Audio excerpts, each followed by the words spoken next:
Hello friends, जैसा कि मुख्य परीक्षा यूपीपीसीएस और other state PCS UPSC friends, ठीक है। तो आपने क्लासेस सर्च की होंगी यूट्यूब पर, थोड़ी सी चर्चा कर लेते हैं। बस आप लोग बने रहें, पूरी क्लास करेंगे और बिल्कुल सिलेबस के अकॉर्डिंग करेंगे, ठीक है।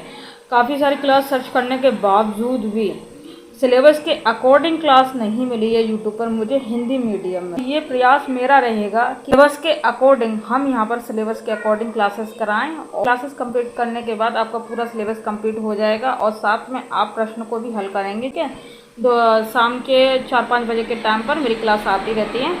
एक क्वेश्चन डेली हम उसमें करते हैं, ठीक है, और वो भी एकदम करंट रिलेटेड जो आपके एग्ज़ाम में 100% आने का चांस रहता है। ये जो क्लास है फ्रेंड्स, ये आपकी मुख्य परीक्षा के सिलेबस के अकॉर्डिंग है और यही आपके प्री में भी काम आ जाएगा।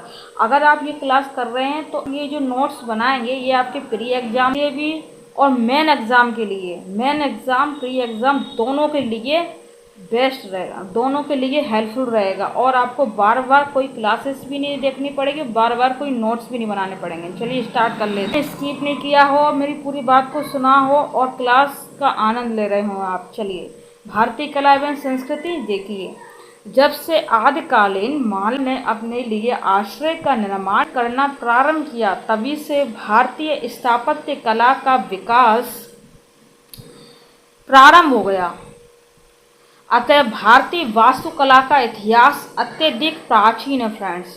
प्राचीन सिंधु घाटी सभ्यता से लेकर वर्तमान समय तक की अनेक संस्कृतियों और शैलियों का संगम भारतीय वास्तुकला व अन्य कलाओं में दिखाई देता है।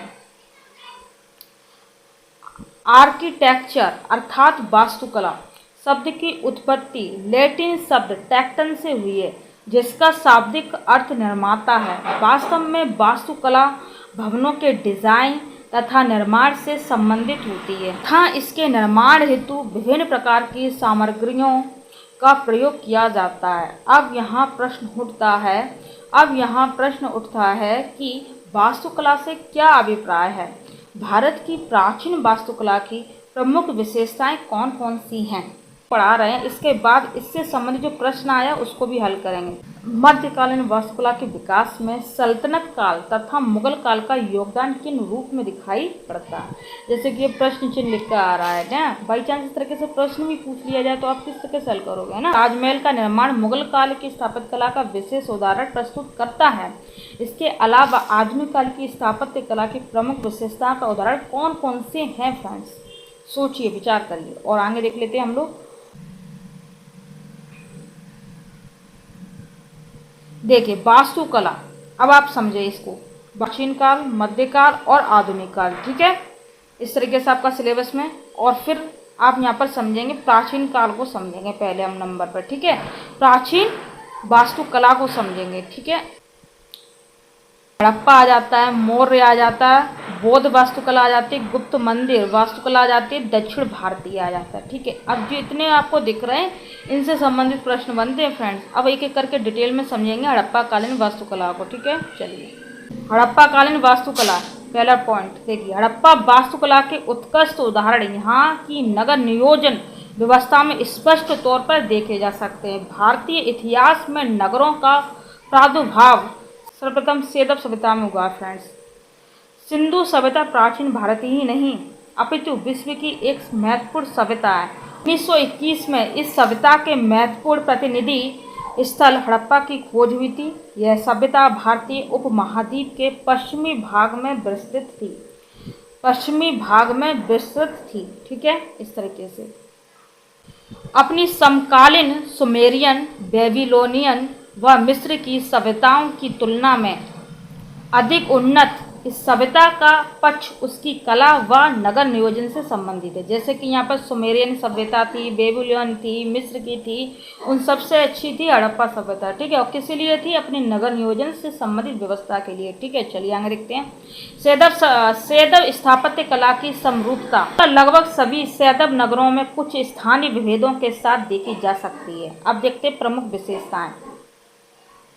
प्रमुख विशेषता, नगर एक निश्चित योजना के अनुसार निर्मित थे। नगर आयताकार ग्रिड पैटर्न पर आधारित थे। इस पद्धति के तहत सड़कें उत्तर दक्षिण व पूर्व पश्चिम दिशा में फैली थीं तथा एक दूसरे को समकोण पर काटती थीं। सिंधु सभ्यता के नगर स्पष्टता दो इकाइयों कुछ स्थलों को छोड़कर में विभाजित थे। ठीक है, कुछ स्थलों को छोड़कर विभाजित थे फ्रेंड्स। चलिए इधर देख लेते हैं। पश्चिमी दिशा में दुर्ग क्षेत्र थे, पूर्वी दिशा में मुख्य नगर क्षेत्र थे। पश्चिमी भाग में स्थित दुर्ग में बड़े भवन व संभवतः शासकों व अभिजात वर्गों के आवास थे। पूर्वी भाग में स्थित नगर में सामान्य नागरिक, व्यापारी और शिल्पकार, कारीगर और श्रमिक रहते थे। ठीक है, भवनों में पक्की व निश्चित आकार की ईंटों का प्रयोग हुआ। मकानों के दरवाजे गलियों की ओर खुले थे, जिससे मुख्य सड़क से आने वाली धूल व गंदगी से बचाव होता था। आज के भंडार हेतु अन्नागार तथा धार्मिक कार्यों के निमित्त बृहत स्नानागार के भी साक्ष्य मिले हैं। मकानों में रसोई, फर्श, आंगन, स्नानागृह इत्यादि के साक्ष्य तथा सीढ़ियों के साक्ष्य से अनुमान लगाया जाता है कि मकान दो मंजिले भी थे फ्रेंड्स।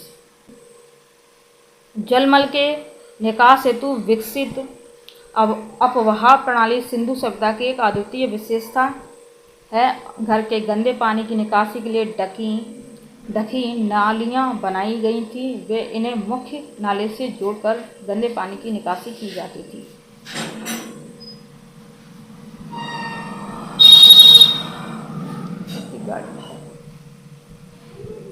नालियों की नियमित सफाई होती थी। सैदव काल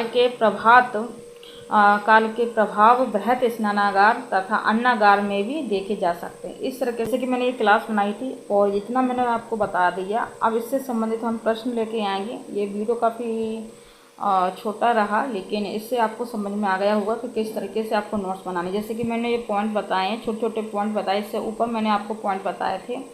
इस तरीके से पॉइंट आप छोटे छोटे पॉइंट अपने आंसर में दोगे तो आपका आंसर एग्जामिनर के ऊपर एक अच्छा इफेक्ट छोड़ जाएगा। ठीक है, और जैसे कि यहाँ पर आपको हड़प्पा सभ्यता से रिलेटेड काफ़ी यहाँ पर प्रश्न चिन्ह लगाया था। यहाँ पर मैंने अभी बताया था, यहाँ पर काफ़ी सारे प्रश्न चिन्ह लगाए थे और हड़प्पा सभ्यता से काफ़ी सारे क्वेश्चन भी बनते हैं फ्रेंड्स।